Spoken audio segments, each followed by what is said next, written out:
toutes et à tous, je m'appelle Arnaud Lemérour, directeur de la communication à Rennes School of Business. Hello everyone and welcome to the On-Frame Talking podcast from Rennes School of Business. Je suis ravi de vous accueillir aujourd'hui pour ce nouvel épisode d'On-Frame Talking, le podcast décalé de Rennes School of Business, et découvrir ensemble le parcours remarquable de nos diplômés. I'm delighted to welcome you to this new episode of On-Frame Talking, the Rennes School of Business podcast that lets you discover the remarkable career paths of our graduates. Nous sommes partis sur les 5 continents, à la rencontre de femmes et d'hommes qui ont été formés dans notre école et qui pensent et agissent hors du cadre. We've gone in search of the men and women from across the 5 continents who attended our school and who have shown the ability to think outside the frame. Entrepreneurs à succès, intrapreneurs intrépides, influenceurs étonnants et dirigeants atypiques défilent chaque semaine derrière notre micro pour vous raconter leurs aventures hors du commun. Successful entrepreneurs, intrepid entrepreneurs, astonishing influencers and original business leaders take to the microphone each week to tell you about their extraordinary adventures.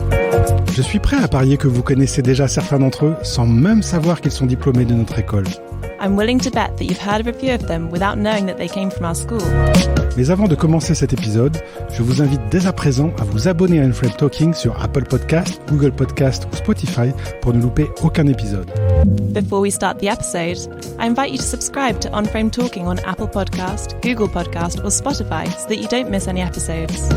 Vous êtes prêts ? C'est parti pour cette nouvelle interview. Bonne écoute ! Are you ready? Let's go for this new episode of On-Frame Talking. Enjoy!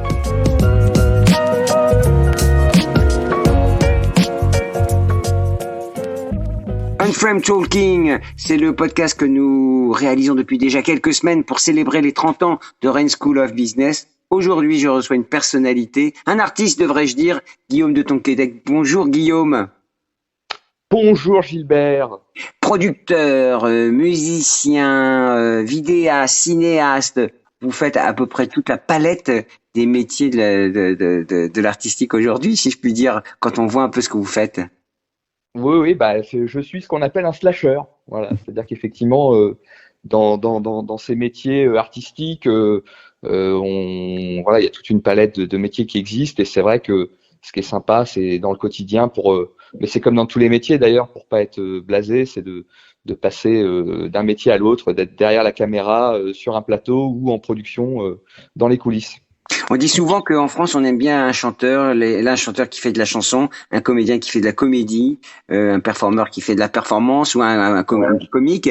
Là, vous faites de tout en fait. Hein. Vous êtes sur scène, vous êtes derrière une table de mixage, vous êtes à la prod. Vous êtes déjà dans une vision un peu anglo-saxonne. C'est d'ailleurs, c'est vrai que l'école nous apprend ça aussi. Et puis bon, j'ai eu la chance de faire dans mon parcours à l'école un séjour aux États-Unis, et c'est vrai que la France adore mettre les gens dans des cases, et on se rend compte que dans ces cultures anglo-saxonnes, ça laisse plus libre cours à la performance en règle générale. C'est-à-dire qu'un chanteur peut être comédien sans que ça choque personne, et c'est vrai que c'est sympa de pouvoir passer d'un métier à un autre sans être jugé ou enfermé dans une boîte ou dans une case. Alors, l'artiste que vous êtes aujourd'hui, il était déjà artiste à l'école. Rappelez-nous en quelques mots votre parcours. Oui, alors déjà, je tiens juste à signaler que je ne suis pas le Guillaume de Tonquédec qui a été césarisé. Je suis son cousin, pour ceux qui se poseraient la question. Alors, on fait un peu le même métier, mais voilà, je préfère dire ça. Moi, effectivement, la fibre artistique à l'école, un peu, mais c'était pas le cœur de mon ambition au départ. Moi, je suis un peu tombé là-dedans par accident. Donc, j'ai effectivement suivi la formation. Je suis rentré dans une boîte de packaging. J'ai travaillé en Angleterre pour eux. J'ai développé ma carrière dedans. J'ai fait une petite dizaine d'années jusqu'à être directeur marketing. Et puis en fait un jour, donc j'étais en parallèle un peu musicien amateur, batteur, etc. Et puis un jour, je me retrouve un peu malgré moi à faire un concours d'air guitare.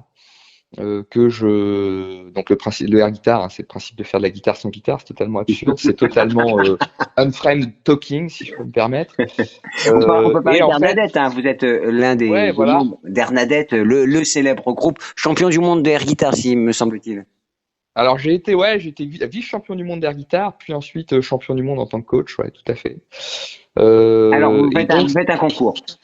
Voilà, je fais un concours et donc c'est un concours qui dure 1 minute et c'est un peu la minute qui change ma vie puisque voilà, de cette minute complètement abstraite et absurde découle mon activité depuis aujourd'hui une quinzaine d'années, à savoir le switch effectivement entre une vie professionnelle en costard-cravate et une vie professionnelle, parce que ça reste évidemment des métiers très sérieux, mais sur le côté de la fibre artistique.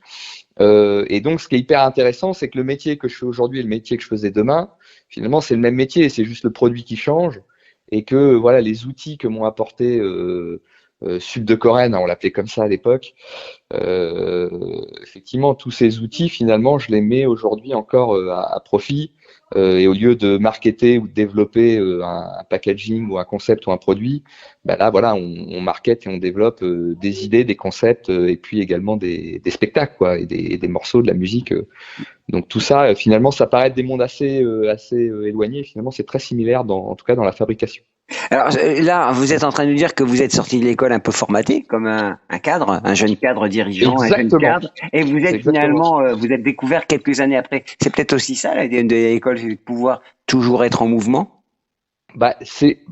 Pour moi, c'est effectivement l'ADN de l'école, et c'est ce que je dis et je répète souvent, même à des gens plus jeunes. C'est-à-dire que pour moi, l'école, c'est une boîte à outils. C'est-à-dire que voilà, ça nous apporte plein d'outils, que ce soit dans des domaines du marketing, de finance, de RH, et même des outils sociaux, c'est-à-dire de rencontres de gens, de réseaux, de carnets d'adresses, d'expériences humaines, parce que finalement il y a aussi ce qui se passe dans l'école et ce qu'on nous enseigne, mais il y a aussi tout le hors les murs de l'école qui est hyper important et hyper enrichissant. Et donc à partir de cette boîte à outils, voilà, je pense que c'est à chacun de tracer un peu sa route et de se servir de tout ça et d'aller vers là où finalement l'envie nous guide. C'est-à-dire que moi j'avais cette envie, cette fibre artistique de sortir effectivement des murs, du cadre, du format. Voilà, j'ai osé faire le bon. Et ce qui m'a permis de le faire, c'est que j'ai été effectivement formé pour pouvoir le faire. Alors, ça, c'est fort. Il y a une personnalité qui vous a marqué durant votre passage à l'école, parce qu'il y a toujours un prof, quelqu'un de l'équipe ou du staff qui se rappelle à vous dans vos souvenirs. Oui, alors il y a évidemment, bon, je garde un très bon souvenir je sais pas s'il est toujours là-bas, mais d'un prof de finance qui s'appelait Philippe Latimier, mais qu'on appelait Phil Latimeur, parce que il avait justement cette vision totalement américaine du business et de la formation aussi. Et donc c'était notamment un gars qui, par exemple, dans son mode d'enseignement, nous donnait les questions avant les examens, parce que ce qu'il importait, c'est que on ait retenu l'essentiel. C'est-à-dire qu'en faisant comme ça, il nous demandait pas de bachoter, d'apprendre par cœur des lignes de trucs. Il nous demandait juste qu'il savait qu'à partir du moment où on allait pouvoir répondre à cette question, on aurait les acquis pour pouvoir s'en servir plus tard. Et donc je trouvais que c'était une approche pas du tout, en tout cas pas du tout française de la chose. Unfriend thinking. Exactement. Non, mais c'était hyper intéressant. Bon, puis c'était effectivement un mec, bourré c'était un showman, quoi. Je pense que c'est ça qui me plaisait aussi, quoi. C'est-à-dire que déjà, on sentait chez vous l'envie de faire aussi la scène. Ouais, non, mais moi, je suis convaincu que dans l'apprentissage, il faut qu'il y ait de l'entertainment aussi, quoi. C'est-à-dire que, voilà, et on sait apprendre des choses avec une part de plaisir et d'expérience, c'est toujours beaucoup plus puissant qu'un truc un peu monotonal et bachotage, quoi. Voilà, bon, ça c'est ma vision du truc, et je pense qu'on a beaucoup de choses à faire sur ce terrain-là, notamment dans l'éducation nationale, qui reste quand même des trucs très formaté. On parle de beaucoup de choses, mais l'international est essentiel à l'école. Qu'est-ce que vous avez retenu aussi de cette dimension internationale? La dimension internationale, elle est folle, et surtout pour l'époque. Je pense que j'ai été diplômé il y a une vingtaine d'années. Enfin, je suis rentré à l'école il y a une vingtaine d'années, je pense. J'étais P11, donc je sais pas trop à quelle promo on est en ce moment, mais je pense que ça va me faire peur. Et c'est sûr que la dimension internationale, elle a été hyper enrichissante. Déjà, bon, ne serait-ce que pour la maîtrise de l'anglais, qui est aujourd'hui un outil indispensable. C'est-à-dire que même dans les métiers artistiques, c'est inconcevable de ne pas parler anglais aujourd'hui. Et on le voit, hein, c'est vraiment l'internationalisation de tous les supports, les vidéos, la musique. Donc ça, c'est hyper intéressant. Et puis moi, voilà, j'ai eu cette chance de partir faire un MBA aux États-Unis pendant mon parcours, où là, j'ai découvert effectivement une culture qui peut nous paraître assez similaire à la nôtre, mais qui a en fait un gap et un monde absolu entre la culture américaine et la nôtre. Et donc, c'est évidemment un enrichissement génial. J'étais à New Haven, dans le Connecticut, là, entre New York et Boston. Sympa. Très sympa. Et effectivement, voilà, c'est une approche, un mode de pensée qui est assez différent du nôtre.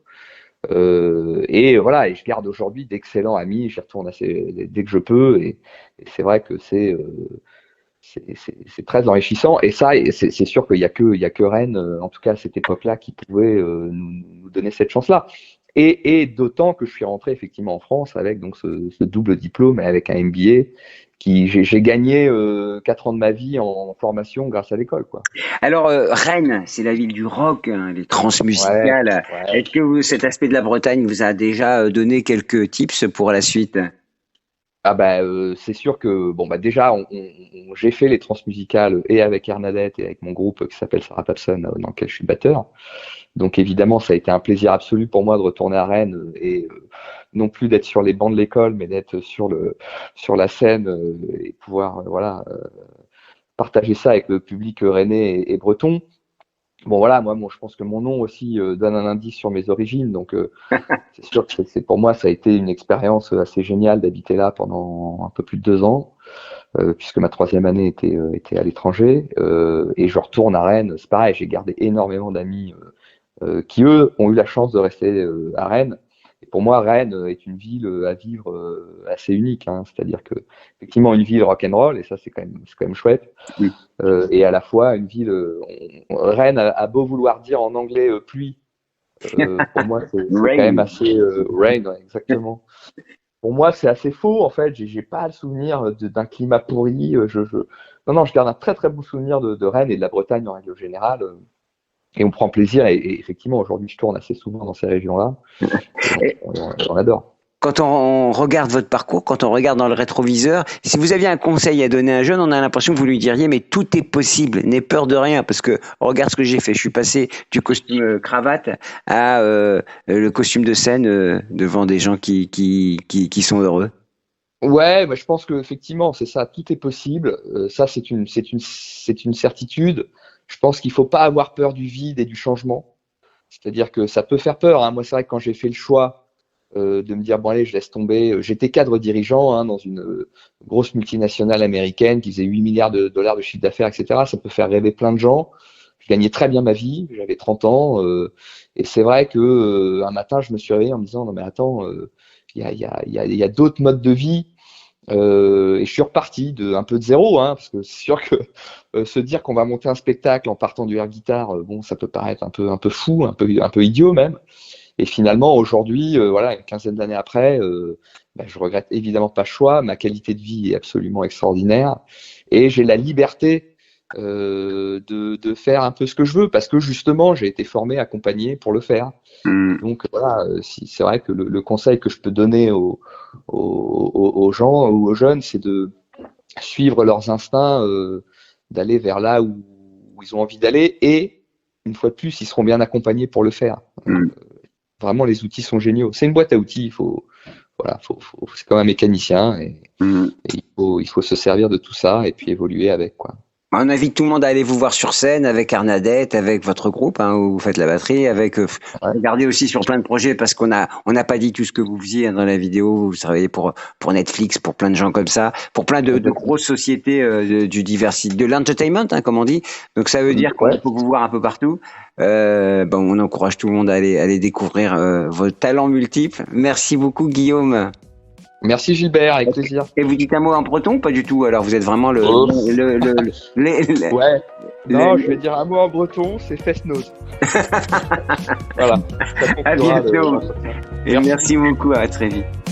Au revoir. Un grand merci, chers auditeurs, pour votre écoute. Thanks for listening. Cet épisode vous a plu? Alors abonnez-vous à Unframe Talking sur votre plateforme d'écoute préférée et laissez-nous une note et un commentaire pour partager au maximum notre émission au plus grand nombre. If you enjoyed this podcast, please like, comment and subscribe to Unframed Talking on whatever platform you use to listen to your podcasts in order to help other people discover the series. Je vous donne dès à présent rendez-vous sur le site internet dédié aux 30 ans de l'école pour découvrir des portraits d'invités au parcours remarquable. You can visit our website dedicated to the school's 30th anniversary to hear more about other members of our alumni with remarkable careers. Très bonne journée ou très bonne soirée selon votre longitude et à très bientôt avec un nouvel épisode de Unframed Talking par Rennes School of Business. Have a great day or a great evening depending on from where you're listening, and see you soon for the next episode of Unframed Talking by Rennes School of Business.